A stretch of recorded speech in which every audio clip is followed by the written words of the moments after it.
Welcome, welcome, welcome. Yeah. Welcome to the Revolutionary Baddies podcast. We are back. We're back. I'm your host. My name is Dee Dee. And I'm your host, Brittany. And we are in season 2 of Revolutionary Baddies podcast. This is episode 16. I mean, I feel like we just dropped season 2. I really do. And now we are over halfway through it. Yeah, we're going a lot longer than season 1. Mm-hmm. Season 1, we only went to 13 episodes. Yeah. And our goal is to try to double that. Double that. So thank you for all of y'all's support. Thank you for everyone that has messaged us, followed the page, told someone else about our podcast, sent them our way. All of our amazing day ones and revolutionary zaddies. Thank y'all. Mm-hmm. Thank y'all. I mean, so May 6th, today is May 6th, you know, for the people who are listening, we're talking to you from the past. It is one day before our 1-year anniversary. 1 day. OMG. We are at our 1-year anniversary. Wow. So make sure after you all listen to this episode, you go show us some love. Boop, boop, boop, boop, boop. Go to the page. Like the post. Hit the comments. Comment, share. Send us DMs. Tell us what you've enjoyed. You know, what's been your favorite episode. Respond to our questions. Please. We're asking. Please. We're asking nicely. I mean, you know, show the baddies some love. Yeah. And we love you all. I mean, 1 really year. Do. Yeah, 1 year. It's a crazy. whole year. Yeah. Maybe as our season finale, we'll do like a full just recap of this whole journey. We have to. We do. We do. But it was a year ago was the day before we dropped our first Shooters episode. and Looters. Shooters and Looters. Shout out. Have y'all listened to Shooters and Looters? I mean, it's our most listened to episode. You have to start there. And to me, that's the one where you fall in love at first sight. Fall in love at first listen. Absolutely. It's the one where you understand that we're coming at you with Octavia E. Butler. Right. Parable of the Sower. Mm-hmm. And if you've read the book and you know how we are, you know, lifting the character up, the main character, that lets you know how we coming. Yeah. We're on a mission. You got to lock in. We are on a mission. Yeah. We're locked in. 1 year, 2 seasons. A live show, 29 episodes. 29. A live show. We've had two reading yaps. I mean, yeah. Like we've co-hosted a telethon. Oh yes. Shout out to the Black Farmers Market. Okay. Yeah. We've been rolling. And we still get invitations and we still accept invitations. In fact, those in our community, you want us to like show up to something, help support, promote things, just let us know. But primarily email us. Look, we are over 30 and we take our vitamins. But we got a lot of tabs open in our brain. Yeah. We need an email. I need an email. Somebody can go back and be like, wait a minute. Somebody can search in a tab. Right. Because I might want to take a break from social media. So the DM is just not going to be reliable. Yeah. And we make decisions collectively, Brittany and I. Absolutely. So we need to both see what the hell is going on. Put it in the email. That's all. But we'll be there. Yeah. If you want to know ways to support the baddies, email like you want it. Bark in it. Can they do voice notes? Bark in the email? By email? Can you do a voice note via email? I'm sure. They can save it and send it. They can figure it out. Send us. Yeah. A little voice note. If you want to stand out as a zaddy, send us a barking, your best bark voice note. I would like to hear it. Me too. Yeah. We're not going to cut up so bad. We cut up really bad. We went completely. The Wally's conversation? The Wally conversation was out of control. Meeting in my bedroom. Out of control. Yeah. But so we gonna keep it. We gonna keep it together. Anytime we say that, that's what we cut up the most. Right. But yeah, so we are here at episode 16. But before we get into this episode, while we're talking about it, why specifically it's being released on this week. Mm-hmm. Dee Dee, how you doing? I'm doing well. I just started a new job, right, in January. So I am very much adjusting. For those that don't know, I work at an organization called Momentum Community, and we do trainings. It's a training institute, essentially, for organizers. And so I've been just getting used to, honestly, working full time again. Yeah.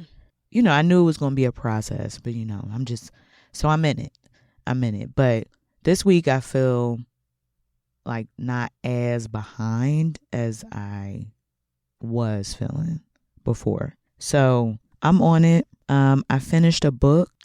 I was reading James by Percival Everett. So I finished that. One thing about it, I love a historical fiction that got a little bit of slavery. Indigo by, I believe, Beverly Johnson. That book had me. I finished that book in no time. Yeah, I love it. We got Love Songs of W.B. Du Bois. Oh, yeah. I love Underground Railroad. I think that's the name of the book. Yeah, Underground Railroad. What's Ta-Nehisi Coates? The Water Dancer. Water Dancer. That's my sheet. So it was good. Yeah. It was really good. And I just started reading Sula. Ooh. So I'm in the beginning. Don't know if I read it beginning to end, but I dabbled in it in like high school, or maybe college. It was books assigned that I didn't always fully read. Yeah, but I heard that's one for you. Well, any Toni Morrison book is just all gonna take you through. I got one with me. Yeah, I got The Bluest Eye at home, but I actually have not read it. It's different. It's good though. Yeah, but it take you. It's a journey. It's Toni. Yeah. Yeah, I got a couple more. I got Jazz at home. I got Song of Solomon at home. I've read Song of Solomon. I think I got Beloved. Oof. I found like a free copy of Beloved. Like I was in New York, went to visit a friend, and like leaving out of his apartment, people had left a bunch of books just for people to take. So. How you gonna leave? How you gonna just throw away Toni Morrison? Father, forgive them, for they know not what they do. Like they know not what they do.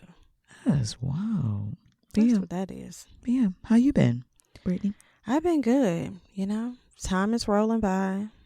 I'm really excited because I put some chairs out on my porch. That's been like the highlight of my week. Yeah.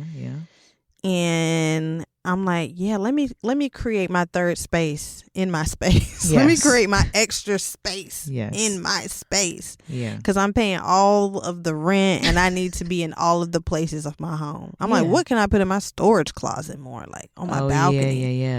I mean, I have stuff in there. Okay. But I just don't add more stuff. But I'm like, I should put something else in here. Yeah. Yeah. I need to use all my space. So that's going to be like my new little spot. Cute.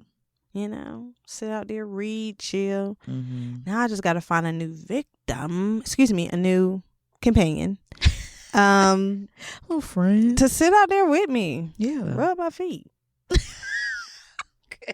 Okay, you got a lot of plans for this. I've got some thoughts in mind for it. But yeah, that's been good. Work has been work.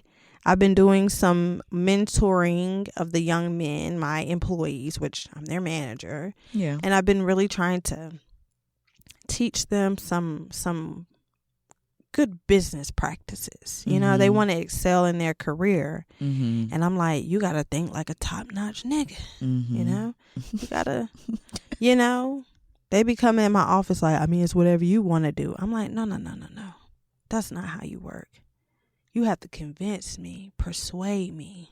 Don't give me the option. Right. Yeah. Because you give me the option, you might not like what I pick. Right. come in here and say, this is what I want. This is what needs to be done. Here we go. I'm really teaching them, that's why when they say a woman can't raise a man, you a lie. I could do it. Absolutely. Yeah, because I'm telling them. I mean, we do it. We actually be doing it. But, they're young men, and I'm like, beyond the falsehood of like, what's a man? Just being an adult. Walk in a room. I'm literally teaching them, walk in a room with confidence, shake someone's hand while standing up, while making eye contact, introduce yourself. Right. Speak, like put actual bass actively, yeah, in your voice when you're speaking. When you're coming to me about a proposal, propose it. Persuade me. Not like, I mean, it's cool if you, I don't know. Right. This is the best plan because. Yeah, because. And if you don't want to go with this plan, this is how maybe we could go with this one. There we go. So, I've been like, look at me doing my job. The part that's not on the job description so much, you know? Right.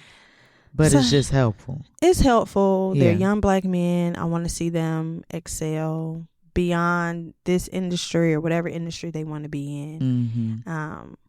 I tell them it's all about confidence. Yeah. And being personable. Those two things can get you much further than skill and knowledge. For sure. But please have skill. And definitely have some knowledge. But it's a lot of people that get far without it. Yeah. But you shouldn't. They shouldn't. No, you don't want to be that. And you don't have that color on your side. So you should really know. You should really know what you're talking about. Right. So that's been the week. Yeah. Nice. It's good. I'm loving it. So we have this wonderful topic today. And in just a few short days, so tomorrow's our 1 year anniversary, but in just a few more days is Mother's Day. Everybody loves what? Let me stop. Not everybody does, but Mother's Day is a big holiday. Yeah. That's when the flower stores are busy as ever. The restaurants are packed. And a lot of women get the celebration or get to be celebrated the way that they deserve. And all types of women. So biological mothers, obviously. But aunts are celebrated. Grandmas are celebrated. Teachers, women in the church are celebrated. Community members are celebrated. Queer women are celebrated. Trans people are celebrated. So mothering is something we're going to get into because what is motherhood? So motherhood, it's, has there ever been a more natural yet controversial concept in the entire world? Often with the debates that we see online today, the discourse, is to have or not to have kids. Right. What is the benefit of being a mother in 2026? And historically, motherhood has often been regarded as the highest pinnacle of womanhood. Yeah. And this is by design. And it is undoubtedly one of the most sacred and beautiful experiences of a woman's life. But it is an act that can determine really the course of her life. And to be very clear, this experience can vary, and that is going to vary across class and racial lines. Where you are in the world determines a lot about your experience in motherhood. Yeah, for sure. And therefore, motherhood becomes this unique political experience. And so it's so much. We shout out to the moms. Shout out to the mamas. We love y'all. Dear mama. Boy, Tupac did it with that song. He did it. He snapped. He really did. Snapped. That's how you take a sample. Right. And do justice by it. Baby, you cannot walk down the street Mother's Day weekend without hearing Dear Mama. You always was a black queen, mama. That and Boys to Men, mama, that came out with the Soul Food soundtrack. I used to cry when I was younger. You tell me everything. Right. Wow. Yeah. We don't have, where are the mama songs at? What's going on? Where are the mama songs at? I will say Rick Ross has a song called Smile Mama Smile featuring CeeLo. Okay. Love that one. Okay. I put it up on my stories every year on Mother's Day. Okay. I haven't heard that one. Okay. But yeah, where's this generation's? I mean, yeah, no. But you do have songs that are by mothers about their children. We have Adele, My Little Love, Beyonce, Protector. I think those are some beautiful tribute songs. So we have some of the mommies making the songs. Lauryn Hill, Zion. Oh, man. That's a good one. Yeah. I think every woman who ends up with that pregnancy that's like, uh-oh. And people like, you keeping that baby? They play Zion on their story when they announce it or something. Yeah. You know, because people was looking at Lauren like, get rid of that baby. Right. Yeah. Saying she was young. Her career was just starting. Yep. All that. Now she got about 7 kids. Yeah. She had every plan to be a mom. Shout out to the moms that really be momming. I'm a mother. I have one. The 2 moms, I'm like, okay, that makes sense. I always wanted to, but that's not happening for me. The 3, I'm like, wow, okay, congrats. 4, you're making this a hobby. 5, 6, God made you for this. He must have, because you was made for that. Yeah. Particularly for the women who live like in the U.S. and they have the means to have, you know, they have access to contraceptives. Like obviously some women are in environments where they don't have a lot of bodily autonomy and whatever position they're in, they are having children and they don't have a lot of say in it, even though it's their own body. Yeah. But for the women who were like, I could go for another. I'm like, wow. I know what psychosis look like. Okay. I'm kidding. God bless you all. Yeah. But whoa. I mean, I think it is a incredibly, regardless of the circumstances, I think it is an incredibly courageous thing, whether it's 1 or 6, to decide to bring children into this world where it is like there's so many reasons not to, like, and people obviously make that decision as well, but every, you know, whether it's 1 or 6 or 10, and so much of the like amount of kids that people are having, you know, like if you would have said this 60 years ago, you wouldn't have said that at all. No. 60 years ago, you wouldn't have said it. Because everybody had at least 5. Yeah. Everybody, grandmom or 6, uncle 7, or mama 8. Is one of 8 plus. Yeah. So the times have changed where someone our age having more than like 3 or 4 kids, it feels like, you have nothing else to do. Like it's a more visceral of a response, or it's like, dang, you really like doing this, or whatever the case may be. But it would not have, like, our response now is definitely not the response that would have happened 50 years ago. Yeah, because the reality for women has changed. Right. Yeah. Like it's 60 years ago. There's a lot of things we wouldn't say. Yeah. Talking about women. Yeah. Like, you live by yourself, you're unmarried, you're happy, you're dating multiple men. Yeah, you got short hair. Big hoop earrings. Yeah, so many things. You tell people you're a hoochie? Wow. Okay. You use foul language? Yeah. Shout out to the grandmothers that had the whole stuff and did it and raised like wonderful children, did the best by them, whatever resources they had. And shout out to the women that are still doing it. When I see people with 4 kids and all the kids are like matching outfits, clothes, dress, or just, not even aesthetic, like the kids are just well, I'm like, you are a super woman. Yeah. And in a few years, you'll have your sanity back, because I'm telling you, you got 4 under 10, it's not much space. That's different. It's a demand. Yeah. And it's a different world that we're raising these children in. Our children now require, in a lot of environments, a lot more surveillance, or that's become the norm to watch the children. We have more things that come with the kids. Yeah. When I was doing my baby shower registry, that was one of the most stressful things ever. I was like, how many things do I need? Yeah. But of course, we have a whole advertising marketing thing that our grandparents... That make you seem like you need all of this stuff. You need this, you need that. So actually, one of my missions now as a mother, if I have a friend or someone I have a somewhat close relationship with and they're pregnant, I let them know before. I'm like, hey, have you started your baby shower registry? Okay. Let me tell you what you don't need. Yeah. People need it. I come in, I'm like, you don't need this, you don't need that. Get you this and get you that. Yeah.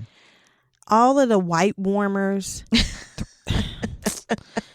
changing them diapers in the middle of the night, or you're in your living room changing them, not at the fancy changing table. Right. And that baby screaming and shit is leaking up the back. You're not like, let me get a nice warm wipe. And honestly, the baby don't care. They still hot. They hot that you got them laying down. Right. They're not like, oh, mother, this warm wipe on my butt. You know what? Soothe me. I won't give you a hard time at all. Calmed me right down. Yeah, like, this is all I needed. I'm like, don't get it. Yeah. Don't get it. Some of the products actually help the mother more than the child, which is important. So certain things like that, I'm like, this will, give you a lot of comfort or ease. But yeah, it's different. It's different. And the cost, or if you choose not to put them in childcare and you stay home with them, whoa, because it's a lot. Yeah. When I'm home with my daughter for an entire week, I'm like, wow. And I love it. Yeah. But it's also just her. Yeah. And sometimes she hits me with the 30th mommy of the day. I'm losing it. I am absolutely drained. Yeah. I'm like, girl, you got to go back to your teachers. So. Yeah. Well, what's funny? So in my Spanish class, we had to do a presentation on the clothes that were popular when your parents were your age. And I had to do the math because in my mind, I'm thinking the 80s, essentially. But my mom, when she was my age, it was 2001. What? Right. And so I'm like, 2001. And I'm like, I couldn't imagine being 35, 36 in 2001. And so, look, I'm over here computing. I know. I was doing the math, and I'm like, how does this make sense? How does this make sense? But yeah, based on my mom's age, she was my age in 2001 with 3 daughters. And pretty stressed already. I'm thinking, like, wait a minute. You still thinking about it? Yeah. But just thinking about first of all, how different me and my sisters were in terms of the demand. Yeah. I was the more demanding one. I was the more what my mom would call high maintenance. And high maintenance to her was like, I just wanted a birthday party every year. She was like, Dee Dee, why do you need to have a birthday party every year? You just had one last year. Like, why can't you just, go shopping or something? Mm-hmm. And I'm like, okay. But I couldn't imagine having like the demand that I was, which I don't think it was typical teenage girl stuff. Yeah. But my sisters were very in the house. They didn't require too much. They didn't have a whole heap of friends and do all of the busy stuff that I was into. And so just the difference in how that the man can just kind of weigh on you. Yeah. Different children, different needs. Well, yeah, and it's not a singular experience. You have six children, you have 6 personalities. Yeah. Totally different. Some are more chill, some are kind of similar. Yeah. Some off the chain. Just way different. Way different. I mean, me and my brother are 7 years apart. So my parents had, they didn't have us back to back. So they had a lot of opportunity to kind of build and grow between children. And a lot changed. Like when my brother was born, my parents were not married. By the time I was born, they were married. And so me and him had different experiences. Like my dad was always in the home. Our dad was always in the home. Whereas my mom didn't live with my dad when he was born. So much different. And then my brother was bad as hell. Not super bad. Not the baddest. But he was into shit. Constantly. Getting whoopings. Constantly. Because my parents are from that old school. He was getting whooped. Yeah. And he would say, like, in our teen and adult years, man, you didn't get whooped like me. I'm like, I wasn't doing anything. How can you whoop me for watching TV? You was watching CNN. I was watching CNN. I'm on History Channel. I'm trying to figure out, did John Booth shoot Abraham Lincoln? Are we sure? Are we certain of it? Right. And he outside putting bottle tops on people's bikes, telling them it's an explosive, or bringing fireworks to school. You know what I'm saying? Just stuff. Yeah. Yeah.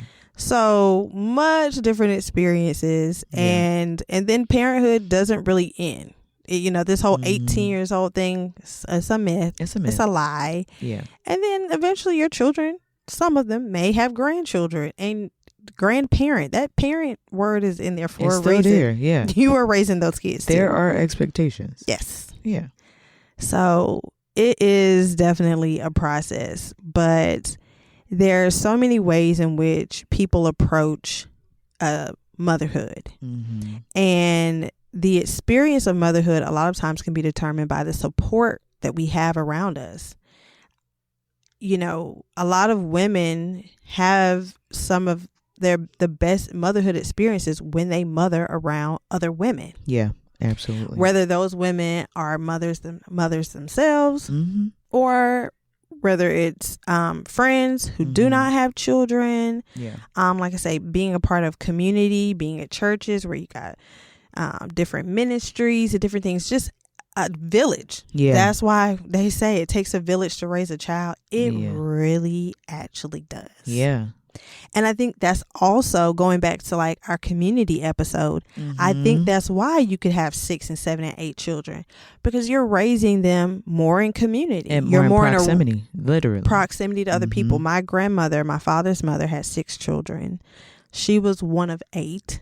So she had tons of siblings. Yeah. And tons of nieces and nephews. Yeah. And they were all near their mother and her sisters. So it was just, the kids are just outside. It's just 15 kids outside. Right. They're watching each other. Somebody's 15, somebody's 3. Yeah. They're all being watched. They're all doing their thing.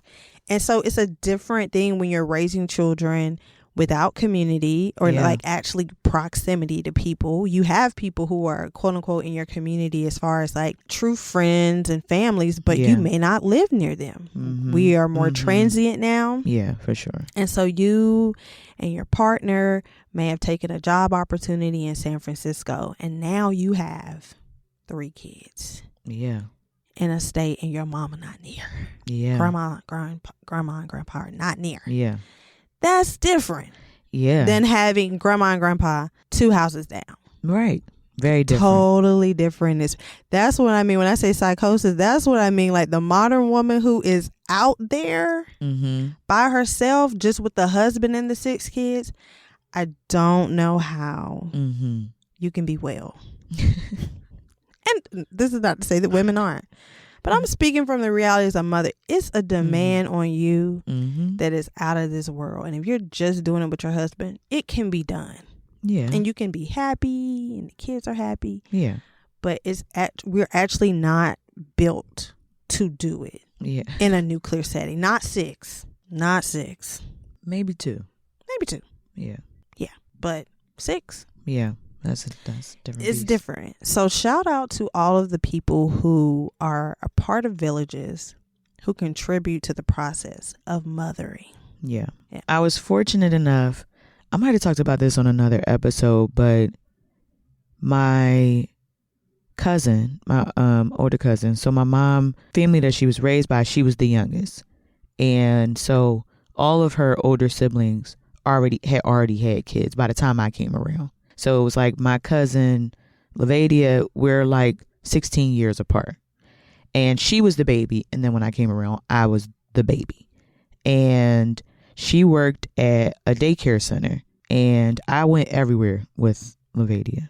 Went to hair school. I was like her little play kid, basically. Wherever she went, that's where I went. And she worked at a daycare center for a number of years. And I started going to the daycare center with her. And eventually my sister started going to the daycare center. And then eventually we was all in the daycare. Mostly I would be there during the summertime, and my younger sisters would be there for the actual daycare because, you know, you get too old and all of that. But we remained in this like daycare community, essentially. And the woman who owned the daycare, her name is Miss Pat. She takes care of kids. Like, she built this like extended family, essentially, of kids. Yeah. And there's a whole world of us, basically. Even after the actual like building closed, she still watched kids out of her house. And so me and my sisters would go to her house over the weekends, or when, you know, we had spring break and the summertime, and it would be other kids, other groups of kids, siblings. I mean, literally, it would be like 12 to 15 kids in the house at any point all day. Yeah. You know, to this day, like her like we know her whole family. You know, we've just been able to really build it. And so at any point, whenever my mom had an emergency, or, you know, we would just want to go over there, she would drop us off. And that was just kind of that was part of the village that was built. And so a lot of the other kids that went to this daycare, I've known them my whole life. Some of them are my best, closest friends. My sister, who's a teacher, she actually, one of her coworkers, who's also a teacher, went to that daycare. Wow. Completely random that they ended up both teaching at the same school.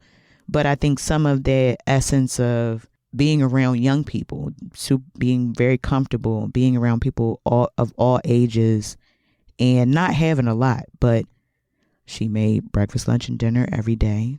Every Friday we had pizza or hoagies.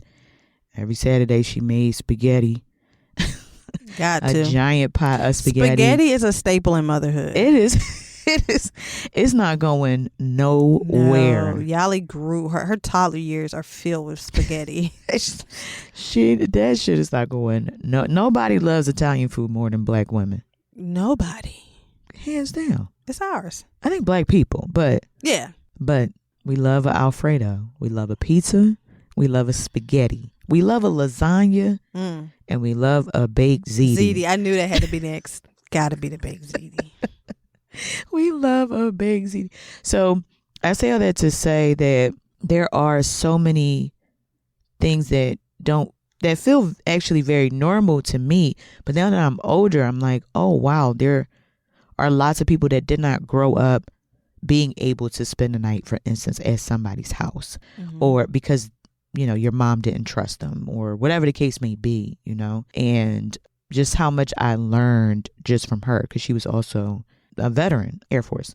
She was in the Air Force, you know, so just stuff like that. She knows a lot, but she's always around kids. Yeah. She watches kids till this day. That's some people's calling. She and she had her own kids. She had 2 sons.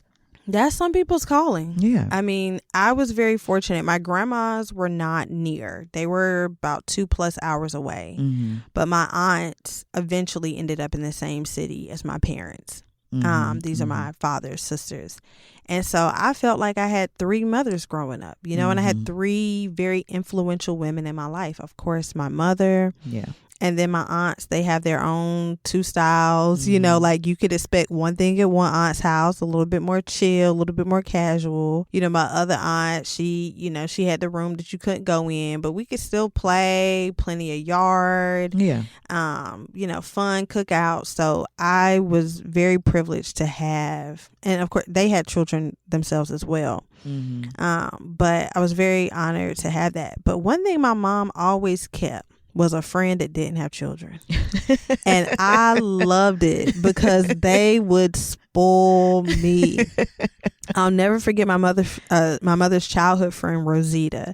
Rest in peace to Rosita. She is from my mother's hometown of Belhaven, North Carolina.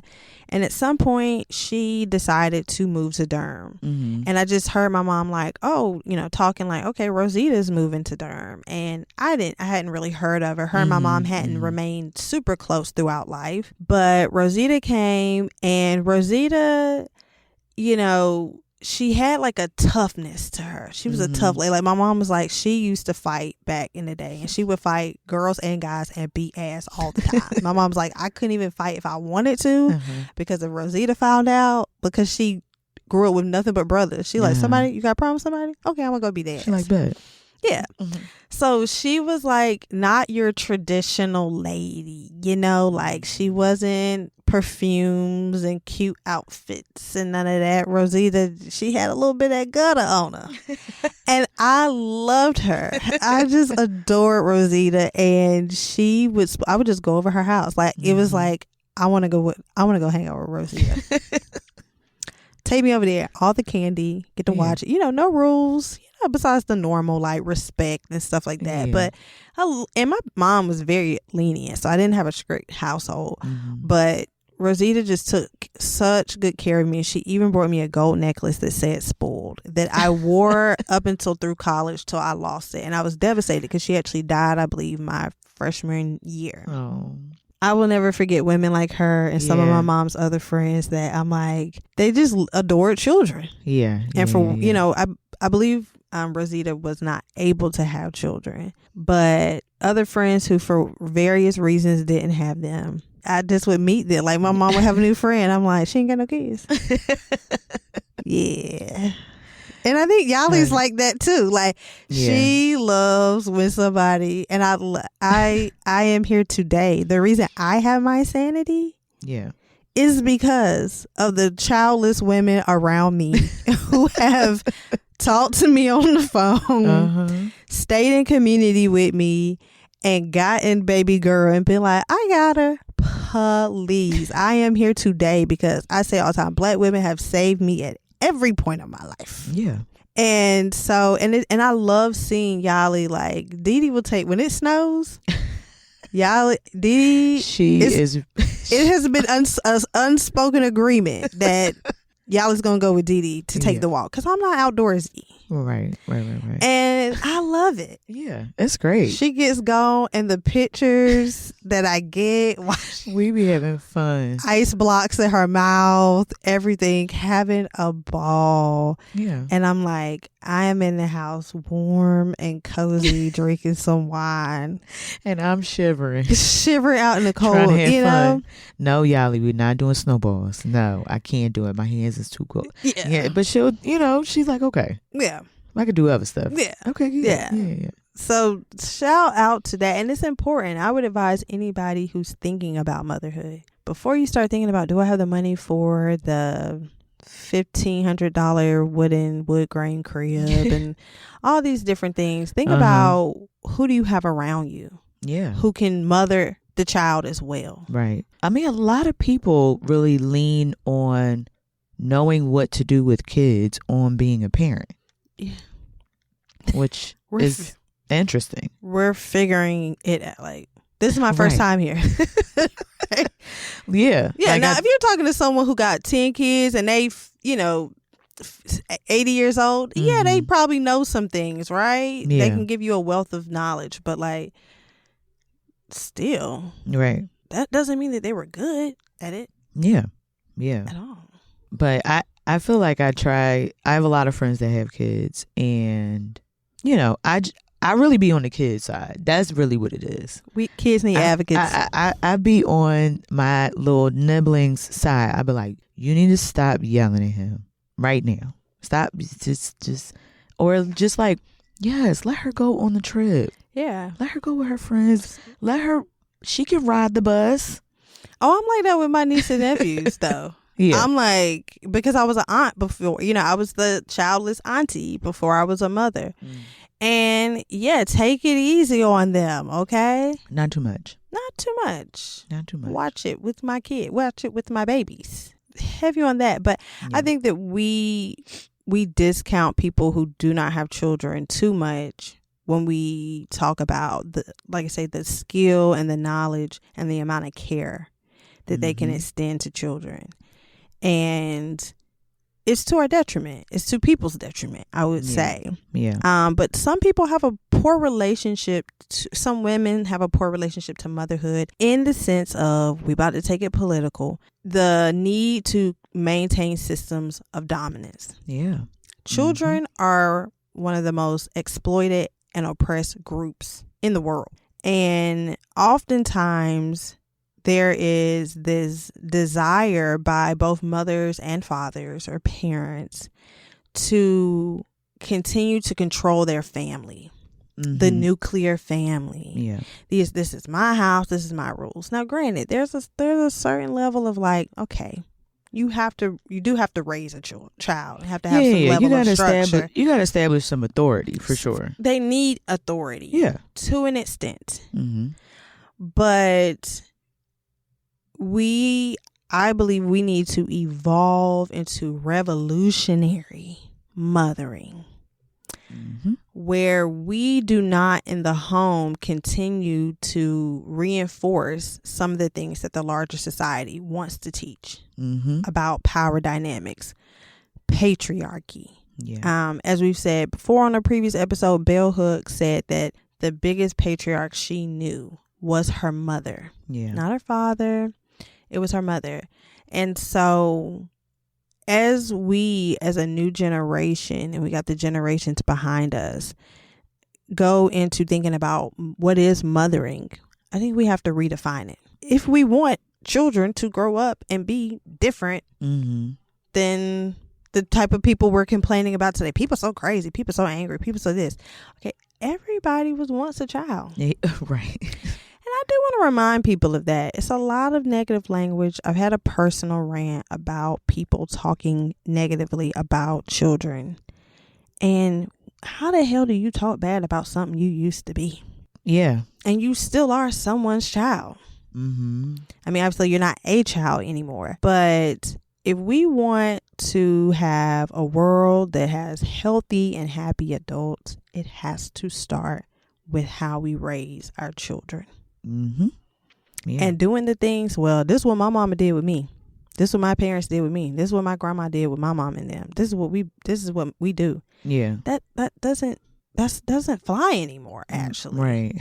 Right. It's okay to question it. It's okay. It's okay to evolve. It's okay to, yeah. Well, it starts with recognizing it, right? Like, yeah. There's you have to kind of be conscious of what you are doing and how it impacts. Knowing it is one thing, and then evolving it also is another thing. Yeah. Making different choices.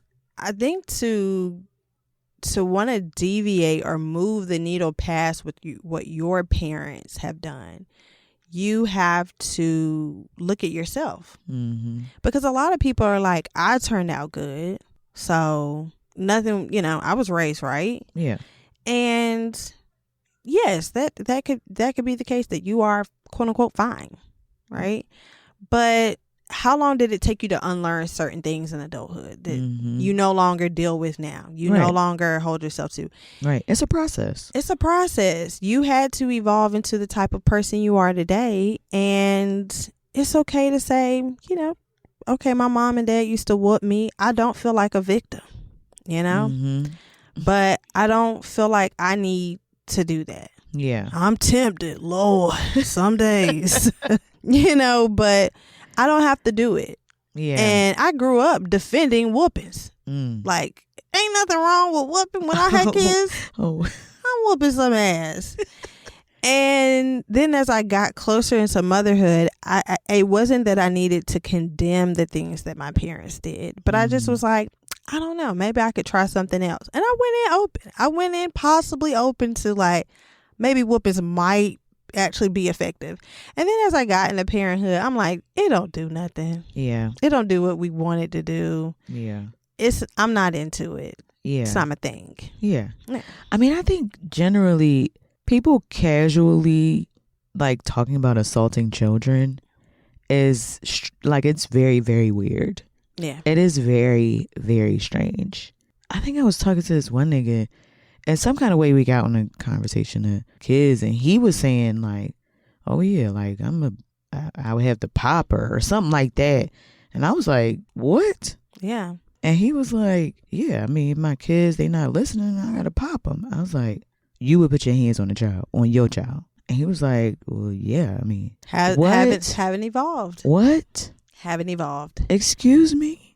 And it's a process. Like I said, because I feel like if you would put your hands on a child, you would put your hands on me. If you feel threatened and you're trying to control a situation, what would be different? Yeah, it's the culture in which people are raised that it's normal. Yeah. To whoop children. Yeah. It was completely when they're not listening, when they not. Yeah, they do something bad. Yeah, it's normal. Yeah. So people really don't see it, and particularly in the Black community, we be talking about how other people don't whoop their children. Like, that's their problem. They don't whoop their kids. So it's so normalized. Yeah. That to break from it, when I tell people I don't whoop my daughter, they like, oh, you a new age mom. Yeah, you a new age and mom. I am, because I did have to evolve to it. Yeah. I really, and not in like this big grand, when people think of evolution, it's not this, I woke up one day and I was like, I will not. Yeah. I just literally was like, once again, I just don't think it's necessary. I was like, I'm actually not feeling that. Yeah. So, and then that was the initial phase of my evolution. And how it might make you feel after doing it too, right? That's also having some sense of awareness. Like, how might I feel actually after I'm feel guilty? Yeah. Yeah. So my initial phase was like, I'm not really into, and then over time it became like my politic. Like, I'm actually, no, that's not something I'm going to do. Yeah. But other people, it's about really educating them about alternative ways of how to deal with behavior. Yeah. And once again, what is a child to you? Is it your property? Yeah. Or is this human who deserves a level of dignity? Yeah. And I don't think a lot of people wrestle with those questions at all. At all. No. And because nobody's posing them. Yeah. Maybe online, maybe in some type of discourse. Yeah. But in their real world life, no one in their circle is posing like these type of questions for them to even grapple with. Yeah. Right. And yeah, I it was one time, so I have a lot of godchildren.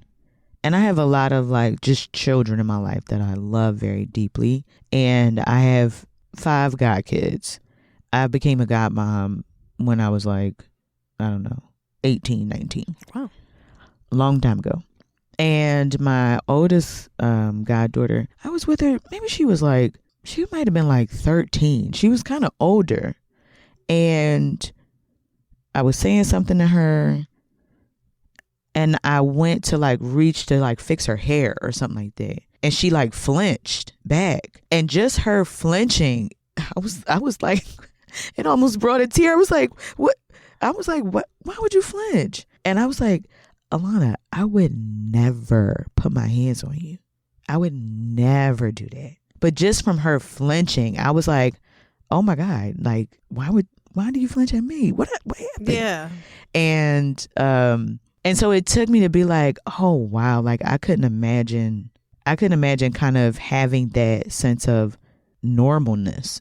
in a lot of the ways that they're learning how to be a human, how they're learning what's good and bad and all of that. And for it to be normal that there is a punishment that is attached to something that they doing wrong, because you think that they know that they doing something wrong. Yeah. I just find that to be wild.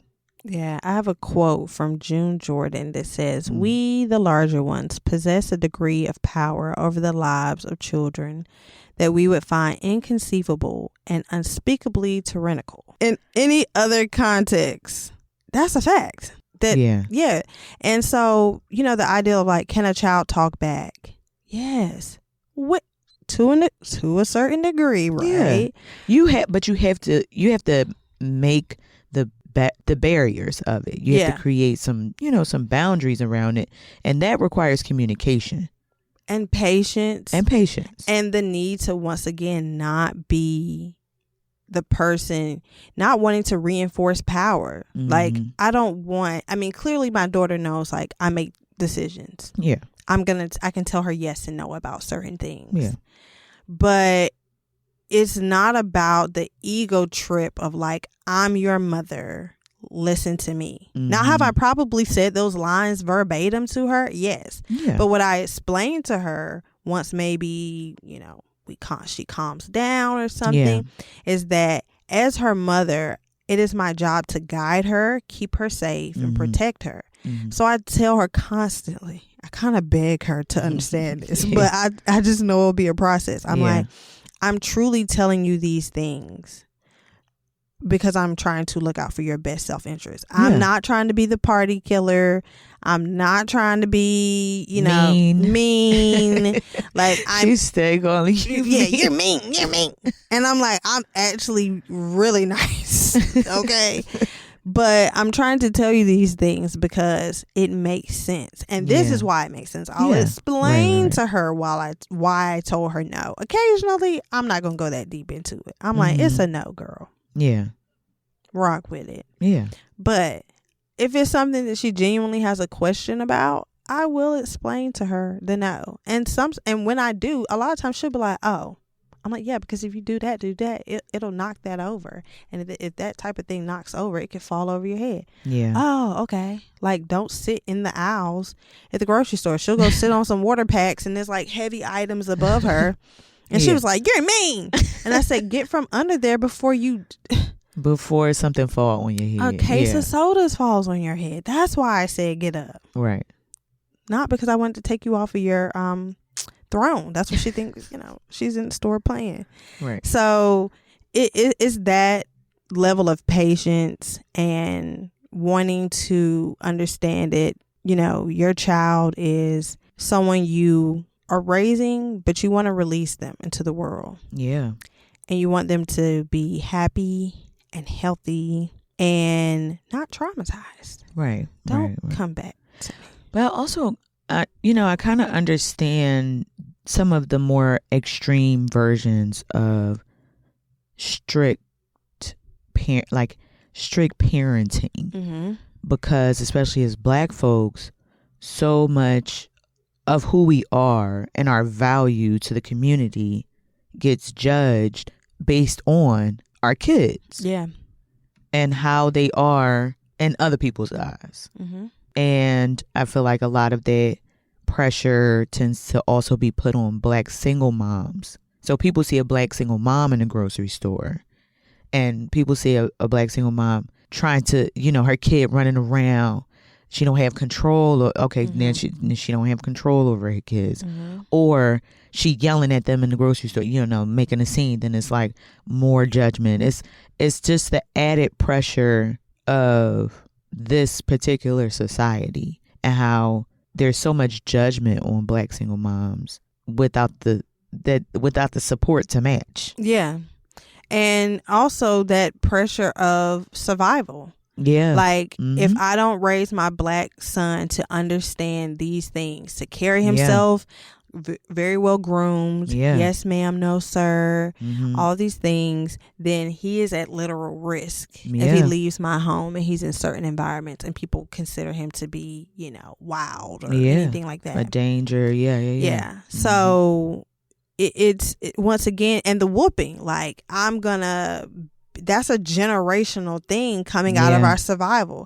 I'm gonna beat you and make you obedient so you can listen to me so I can keep you safe.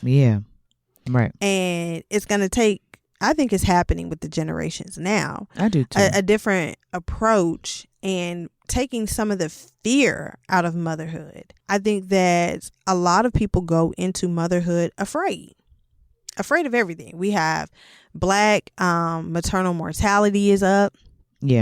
Infant mortality, support, and the world that we're living in, particularly as Black people. And it's a lot of fear that people carry in. And fear is such a negative emotion to work through. And work, and to raise children with. So it's this fear of like, okay, if I don't break them down and to make them obedient, and then they get out in the world and they don't know how to listen to people, they won't keep a job. They'll get in trouble with the law, or worse. Worse, end up dead. And so I did not want to come into motherhood with any fear. When I found out I was pregnant, I was like, I'm going to have an amazing pregnancy. I'm going to have an amazing labor and delivery. I never talked negatively about labor and delivery. When people were like, how you feeling? Are you ready? I was like, I'm ready. Let's get it. Let's do it. Period. I knew I was going to be a single mother immediately. And so I just never carried fear about it. And I just was like, I'm going to love this child and I'm going to do everything that I can to evolve and be a great mother for this child. My pregnancy went well. My labor and delivery went well. I had a midwife practice, and coming home with a newborn, I mean, I could have had a lot of fear about how do I take care of a baby by myself. And I just had to keep reminding myself, like, you can do it. Doing it. I did it, Joe. I'm doing it, Joe. So that's some advice I would give, is that we have to take the fear and how we project the things of this world and find a balance in raising the children, whether they are biological children or not, without putting fear. It's the world is in catastrophe. I try to be very mindful about how I speak in front of my daughter. And if I do tell her about what's going on, it's to educate her and to let her know you can change the world. You can do it. You're a fierce fighter. So there are a couple of things that I want to highlight, but there's this amazing book called Revolutionary Mothering. Love on the Front Lines. It's an anthology. And so it has different stories in here, different experiences, but some of the ones that stood out to me, there's a story or an essay by June Jordan called The Creative Spirit. And she just talks about the responsibility it is that we have towards children and how we have to unlearn, once again, these systems to be able to raise them properly. So one of her quotes is, I know of nothing more than important, more difficult, and more purely loving than the nurture of children, be it as a parent, a teacher, or as an artist wishing to serve them well. Children are the ways that the world begins again and again. If you fasten upon the concept of their promise, you will have trouble finding anything more awesome and also anything more extraordinary, exhilarating than the opportunity and or the obligation to nurture a child into his or her own freedom. So she's saying, like, we are supposed to usher them into their freedom and how we raise them. And so I keep that in mind. What type of woman do I want to see Yali be? I don't have an ideal. Like, I want her to be this type of woman. I just know I want her to be a woman that feels free to make her own decisions and live her life the way she wants, not the way I want. All I want is that she carries herself with the dignity and the love that I'm instilling in her. Right. If she wants to travel the world in a circus, she can do it, you know. She certainly can. She could be the ringleader. She certainly can. You know, who she wants to love, how she wants to love, what she considers to be her work, her life, her yearnings, that all belongs to her. I just want to see her happy. Yeah. If she hops off the circus ring and she is, cheesing ear to ear, that's all I want from her motherhood. If she's working at a grocery store as a cashier and she's like, I'm loving my life, and when I get paid, I take my money and I go paint in the park and buy, whatever it is. Right. That's what I want for her, and to see that she's a compassionate person who places herself in community with other people. That's the goal.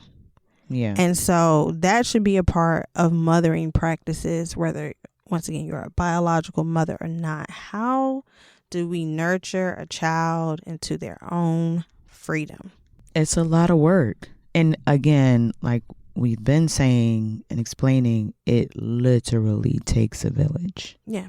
Also in the book, there is an essay called Mothering as Revolutionary Praxis. And this is by Cynthia Dewi Oka. And she pretty much talks about, I'll go over actually what is like in her manifesto for it. Going back to some of the communal aspects of mothering, she says, it is telling that communal mothering, child care, and caregiving continue to be one of the most neglected interventions in revolutionary struggle by virtue of their being considered mundane and cumbersome, unlike the real quote unquote political work. And so in the essay, she's talking about how we can create actual systems of supporting mothers, real structures, which is the real work of revolution, is once again not in what we just want to get rid of, but in what we actually want to see and are meeting the material needs of people's conditions. So she's got a couple of points in here. So it's called A Manifesto for Revolutionary Homemaking. 1, fight for the reproductive integrity and self-determination of all Indigenous women, women of color, queer, trans, disabled, and poor women. Then she goes into more details about that. 2, work towards sexual justice for genders that are labeled deviant by heteropatriarchal ideology. 3, reclaim communal responsibility for caregiving, including child rearing and homemaking. 5, create structures of community accountability around intimate violence. And that says every community of resistance needs to develop structures to create safety for survivors and hold perpetrators accountable. We talked about that in the last episode. 6, advance a justice-centered concept of health and develop autonomous spaces for healing work. And then 7, develop radical, mobile, autonomous free schools that centralize the participation of children, youth, and people excluded from hegemonic educational institutions. 8, create structures for the collective distribution of necessary goods. 9, reclaim the process of art for facilitating collective critical reflection, connectiveness, and inspiration. And 10, decolonize our relationship to the earth and other living beings. Viva la earth! Viva la earth! And in all of that, she goes through and just talks about the need. What a lot of Black feminists are also saying, it has to be this expansive framework. Yeah. Where we're caring for everyone and everything, including the soul beneath our feet. Right. Because we're all interconnected. Everything needs care. We can't just care for certain types of mothers or moms and leave out poor moms, disabled moms, quote unquote third world moms. So, a lot of mothers here, we're having very first world experiences and problems in motherhood. Oh my God, everybody needs a tablet and a water bottle. Right. And it's like, what? Like, there are women who need access to clean water. Water in general for their children. Right. So understanding all of that is a part of being revolutionary. So that is a great book. Highly. That's a great. She basically got a 10-point program. It is. She breaks it down like the 10-point program. So check that out. Get that book. And then I also have the book Black Single Mother. Black period, single period. Mother period. Real life tales of longing and belonging. by Jamila. I feel like I'm about to chop her last name up. Lemu. Lemix. Lemieux. She's black, but it's French. She Creole. Let me see. And this is a new release. I've seen her online. She has a big online presence for years. But she recently released this book. She's on a book tour right now, or doing her press run, I would say. And I was like, I like what she got to say. Let me get the book. Yeah. And so she tells her own story and goes through some of these concepts and what we talk about in mothering. And then the second half of the book relies on the stories of other women. I saw a story in there that I read by Dr. Yaba Blaze. Shout out to her and her experience of being a black single mother. But one thing that Jamila brought up was this guy named Daniel Patrick Moynihan. Is that it? Yes. And he was a senator and a social scientist who studied the black community and determined that we could not succeed because too many homes were led by black mothers. Pretty much this study that he put forth went on to have devastating effects that we still live with today. Yeah. The study was called The Negro Family, The Case for National Action. And what 1965. What Jamila points out is that at this time, the amount of households led by black women was actually not that high. Probably much lower than now, for sure. Oh, it's definitely. I think it was like 25% then. Now it's around like 70. And so, one, she was saying he's like over exaggerating the frequency of it. And then also painting this picture ultimately that all the problems of the black community should be blamed on black women. No surprise. Yep. That's why we're dealing with the violence and stuff that we deal with today, because mothers cannot possibly raise happy, healthy children. Yeah. And Jamila even points out that like there were people even like Martin Luther King that praised this study. And other civil rights leaders praised this study to pretty much in their way try to say we need to have stronger nuclear family structures, and men need to step up and be in their homes, and that the fight for civil rights has to start with strong families being able to confront these systems. This narrative went on to become a part of the welfare queen trope that Ronald Reagan used.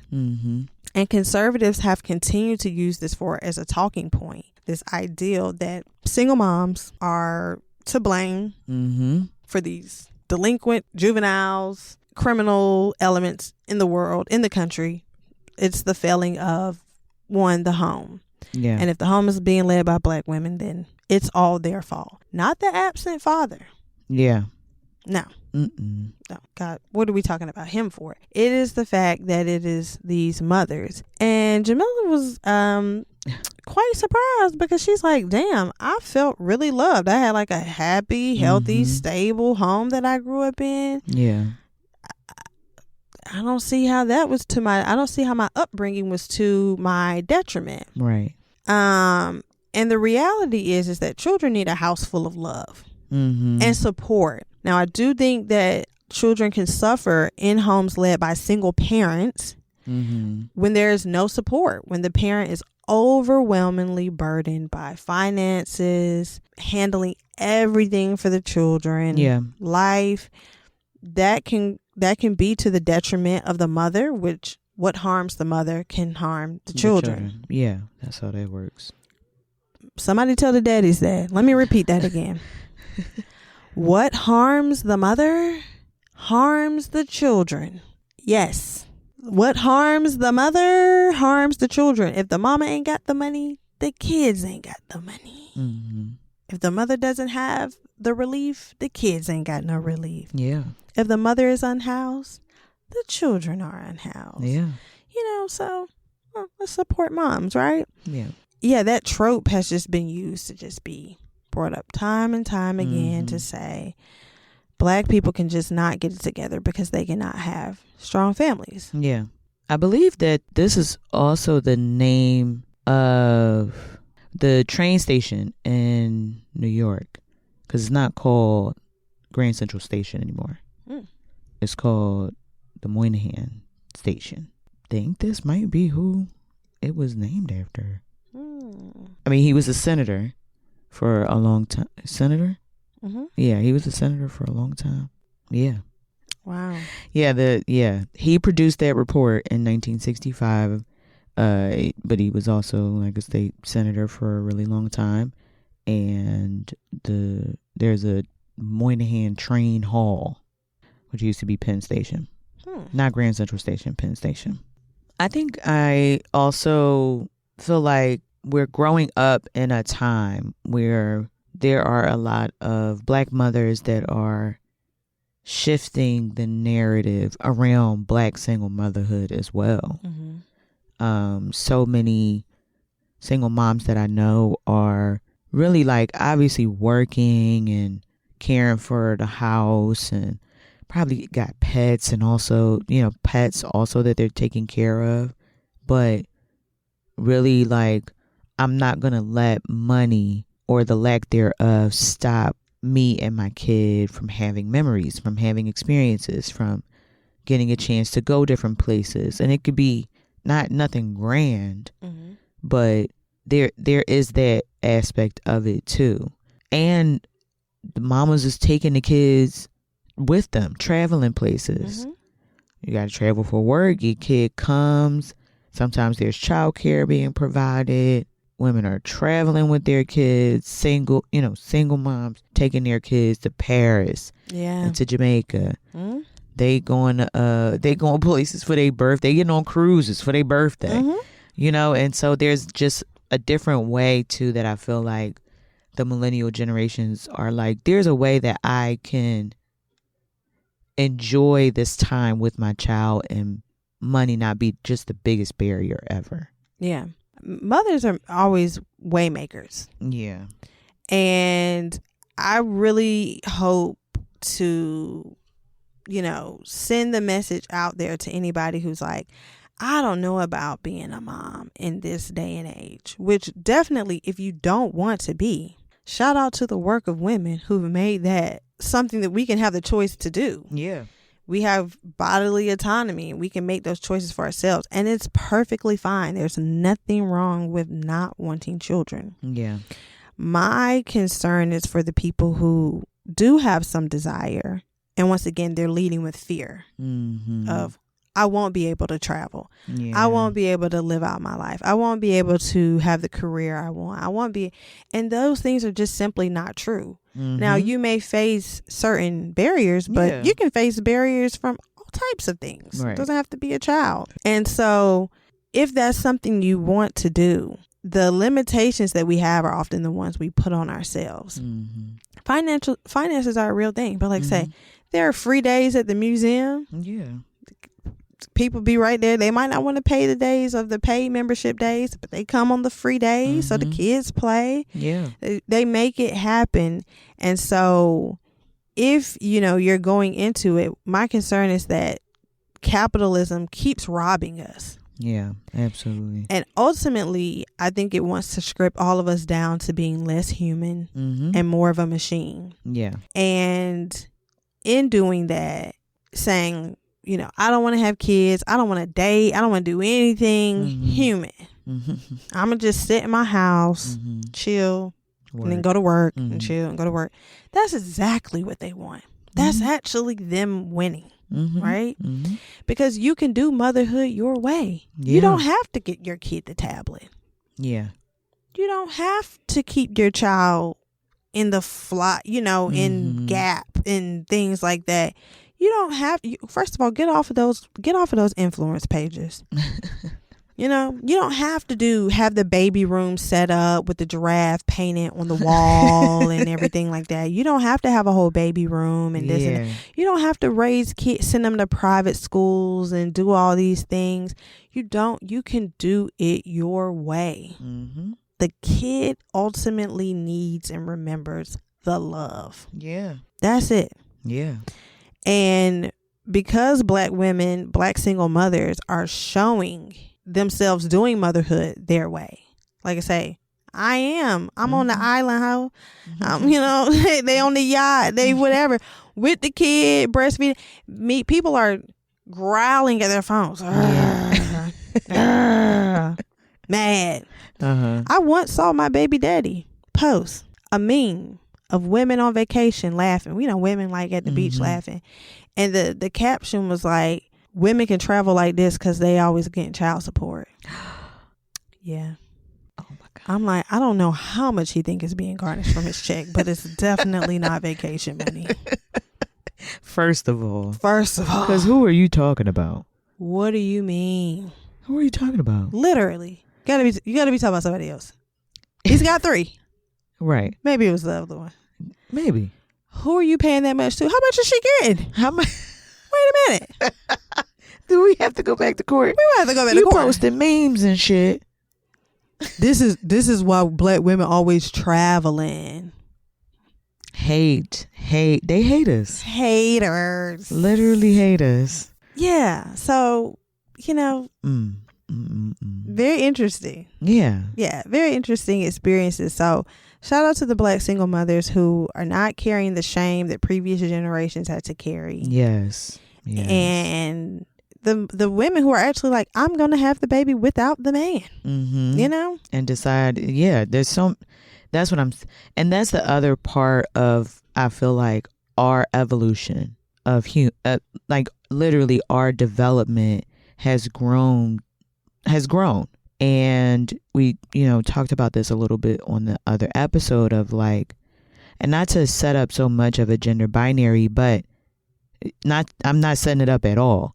What I am trying to say is that when we think about patriarchy and the ways that many of the men around us have not evolved beyond the very traditional, the very conservative, the very religious heavy notions of what a man is and what a man is not. And women and folks that are not men have evolved beyond that, including our family structures. An example of the evolution is the ways that we have raised whole, happy children, and it hasn't just been in this very patriarchal, very conservative, and very religious heavy environment. All the way to the point of women having kids without a man involved at all. Again, this is a level of human development, social development that folks that are not men doing, practicing, trying out. I mean, I'm sure there are men that have kids solo, but maybe same-sex couples. And, of course. I think a recent girl, she's an Olympian, I forget, for maybe gymnastics. Her father had 5 children by surrogacy and raised them all. Oh, wow. By himself. He wanted to have children. He didn't have a partner. He had surrogates. Yeah, it happens. Yeah. And so, love that. Yeah. Shout out to him. So there are ways. Yeah.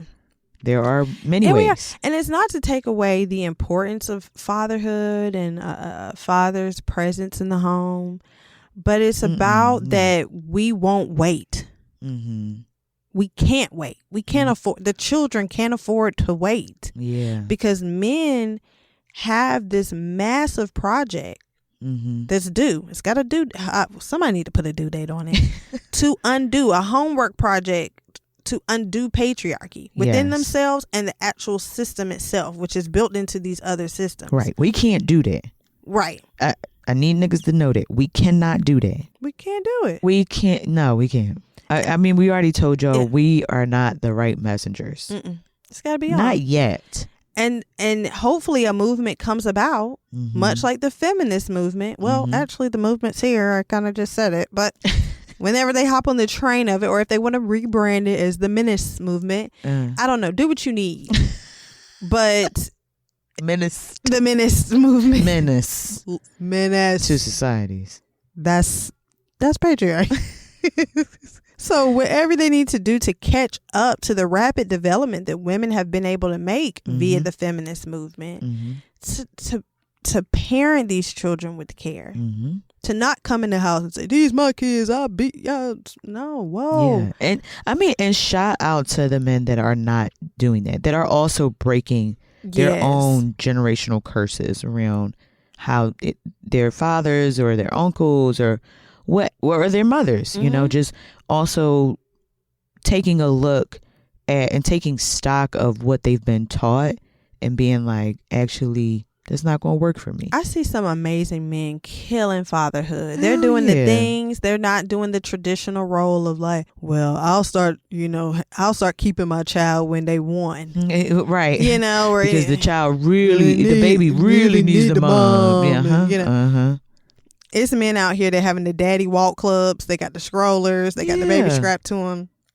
They're doing the norm, it's normal. It wasn't normal actually for a long time. Yeah. But now, scrap the baby to you and go for the walk, right? Yeah. So shout out to that. But the vast majority of women throughout the world cannot wait on men to join us in the healthy parenting department. Yeah. Now, the men who are there, come. Please bring some more. Do an orientation. Teach one. Each zaddy. But we've got children to raise because they're the future. Yeah. And as June Jordan said, children are the ways in which the world begins again and again. Mm-hmm. And so the work to raise them is imperative, is urgent, and we have to evolve the ways in which we do it. But we have to look at motherhood as a political process. It is. Yeah, absolutely. Absolutely. Again, shout out to the mothers. Happy Mother's Day. Happy Mother's Day. However you mother, happy Mother's Day. I'm glad to be a part of the sorority. Remember that all the children belong to us. Mm-hmm. All the children belong to us. Yeah. And pat yourself on the back. Give yourself some grace. Yeah. Shout out to the mamas. Shout out to our mamas and their mamas and their mamas. Tammy, girl. Man, you talk about somebody holding you down. Shout out to my mama. Yeah, shout out to Danielle. Oh, it's such a young name to me. I'm like, wait, Danielle, who is that? Which friend is that? Yes. That's my mama. Danielle. Shout out. I want to end with a quote, one of my favorite quotes about children, and it applies into how we do motherhood. Your children are not your children. They are the sons and daughters of life's longing for itself. They come through you, but not from you. And though they are with you, yet they belong not to you. You may give them your love, but not your thoughts, for they have their own thoughts. You may house their bodies, but not their souls, for their souls dwell in the house of tomorrow, which you cannot visit, not even in your dreams. You may strive to be like them, but seek not to make them like you, for life goes not backward, nor tarries with yesterday. Khalil Gibran. I would have it on my chest, but it's long. Mm-hmm. That's good. Raise those children to set them. Yes. Thank y'all so much. Thank you for tuning in to this very love heavy, but very committed, episode about motherhood. We've been on a journey the past few episodes. Viva la Earth. We have our episode about reproductive justice, and now we're talking about Black motherhood. So again, just to remind us that the revolution requires everybody and all things. Doing everything. Mm-hmm. All of it. So thank y'all so much. Before you go, please like, comment, share, subscribe, all the things to Revolutionary Baddies podcast. We're on Apple, Spotify, YouTube, and then we have our Patreon. Mm-hmm. Patreon is our way of gaining our supporters. Yeah. You get a lot of beautiful things by being either our day one or a Revolutionary Zaddy. Revolutionary Zaddies is only $10 a month. I think y'all got that. Please. I'm a Black single mother. Send it for Mother's Day. It would I've be a spent all of my child gift. support on your last vacation. On my last vacation I took just last weekend. Yeah. I need those coins via Patreon. Yes. I'm gonna go on a trip with them too. Apparently. Yes. And send us a little happy 1 year. It's our birthday. Tomorrow. We're babies. This is our baby. This is our baby. Our baby is 1. Our baby is 1. Look at her. Wow. She's so pretty, so big. She's been doing so good. She's a good child. She's easy. Yeah. We love her. Love it. So yeah, show our baby some love. Show the mothers, the mothers of Revolutionary Baddies some love. All right. Thank y'all so much.